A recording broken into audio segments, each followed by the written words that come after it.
ఎన్ని కోటాను కోట్ల మంది అయినా కానివ్వండి, నమ్మి దుర్గా అమ్మా అన్నాడు అనుకోండి, అలా అన్నటువంటి వాళ్ళు ఎన్ని కోటాను కోట్ల మంది అయినా సరే వాళ్ళ యొక్క భీతిని, భయాన్ని ఆమె తీసేస్తుందట.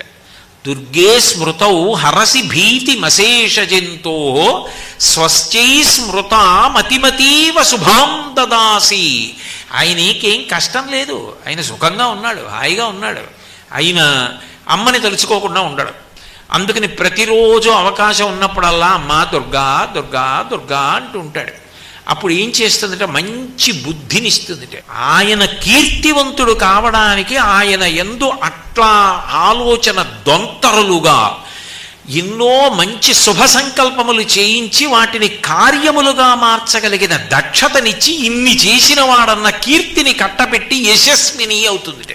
అమ్మవారి యొక్క తత్వం అట్లా ప్రకాశిస్తూ ఉంటుంది. ఆవిడ ఏ మహోపకారాన్ని చేస్తుంది అంటే ఎప్పుడూ ఆర్తి తీర్చడం, కోరికలు మంచిదే, అవసరాలు భగవంతుడిని అడగకపోతే ఎవరిని అడుగుతారు?